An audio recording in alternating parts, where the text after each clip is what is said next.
All right, ladies and gentlemen, this is Survival Radio Network. I am Paula G, and we are here at the Dream Project at the Atlanta Marriott Marquis, and sitting with me is the one and only, none other than the gorgeous Miss Robbie, and when I grow up, I want to be just like her. Okay. How are you today? Wonderful. Thank you for speaking with me. You're looking absolutely beautiful today. Thank you so much for joining us. Thank you so much. This is an honor. So what brings you here to the Dream Project? Well, I'm here for the Dream Project, and I'm hoping to enlighten some young lady to start their own business like I did. I mean, my story is no different from anybody else. Right. You could be here telling yours, or they could be here telling theirs.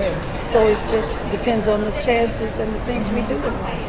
So tell us, as you're encouraging the young women, tell us, because you started a career in music. Yes. And because of a health issue, you had to abandon that career. Yes. And at that point, you could have made a choice to just give up on life and just live a mediocre life, but you chose to rise above that and move on and start your own businesses and so forth. So tell us, at that point, when something like that happens, you know, what does a young person need to do?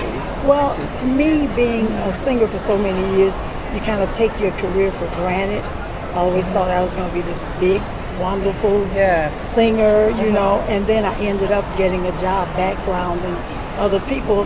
Right then I made the choice, am I in this for survival, or do I want to just take low and be a star as they proceeded?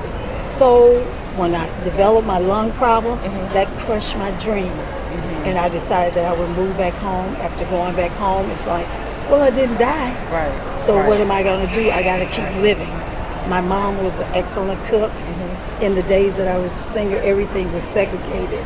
And being the oldest of 9 kids, I knew how to cook. Yes. And like I say, my mom was excellent. So I'm like digging in my survival kit. Yes. What can I do to make it?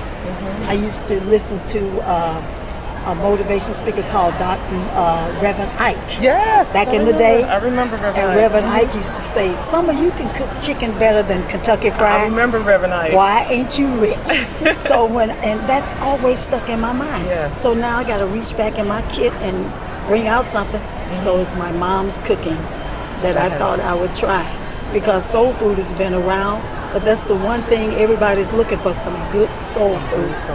And moving back to St. Louis, I kind of scoped out the area to see what they needed. Right. And I'm like, a good soul food restaurant. And I just struck out to do it. I didn't have a lot of money. I wasn't that knowledgeable about running a business, but it was a survival. And I wasn't afraid to take the chance. Absolutely. Because this is my dream. I got to survive. And so that's what I did. Excellent. Yes. Excellent role model. And you also have started other business ventures, you know, at your season moment. Yes. So you're just living proof. And I have a saying by George Eliot, it's never too late to be what you might have been. And you are just walking in that. And I thank you so much for joining us. Thank you. And that's a good saying. That's a good saying. I'm going to remember it. Never too late to be what you might have been, by George Eliot. I'll remember that. Yes. Ladies and gentlemen, Miss Robbie, right here on Survival Radio Network, Dream Project.